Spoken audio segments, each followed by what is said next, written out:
10 मार्च उसके संदेश का एक उदाहरण बन जाना। 2 तिमुथियुस 4:2 वचन का प्रचार कर। हम सिर्फ परमेश्वर के औजार बनने के लिए नहीं बचाए गए, बल्कि इसलिए कि उसके बेटे और बेटियां बन जाए।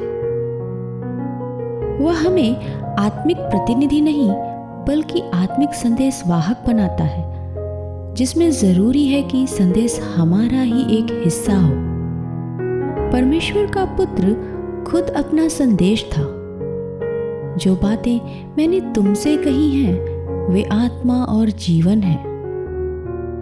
उसके शिष्य के रूप में हमारा जीवन ही हमारे संदेश की हकीकत का पवित्र उदाहरण होना चाहिए। ऐसे लोग भी अपने स्वाभाविक हृदय की बुलाहट पर सेवा कर सकते हैं जिनका उद्धार नहीं हुआ है। लेकिन अगर एक व्यक्ति के जीवन को परमेश्वर के संदेश का पवित्र उदाहरण बनना है, तो जरूरी है कि उसका हृदय पाप के लिए दोषी ठहराए जाकर टूट चुका हो, पवित्र आत्मा द्वारा बपतिस्मा पाया हुआ हो और परमेश्वर के उद्देश्य के लिए चकनाचूर होकर समर्पित हो गया हो। गवाही देने और प्रचार करने में एक बड़ा फर्क होता है।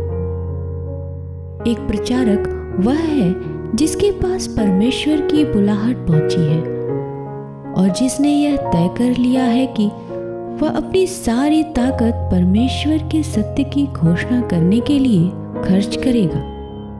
परमेश्वर हमें उन विचारों और उम्मीदों से आगे ले जाता है जो हम अपने जीवन के लिए करते हैं।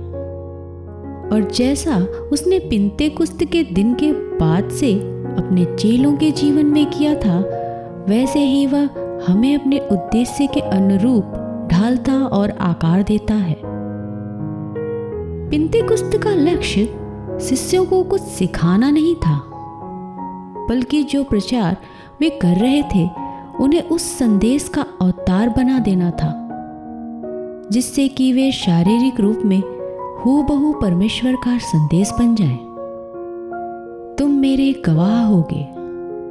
जब आप बोलें तो परमेश्वर को आपके जीवन में पूरी आजादी दें। इससे पहले कि परमेश्वर का वचन दूसरों को आजाद करे, यह जरूरी है कि पहले वह आपके लिए एक हकीकत बन जाए। पूरा ध्यान लगाकर अपनी तैयारी करें और फिर परमेश्वर को अनुमति दें कि उसकी महिमा के लिए वह आपके शब्दों में आग लगा दे।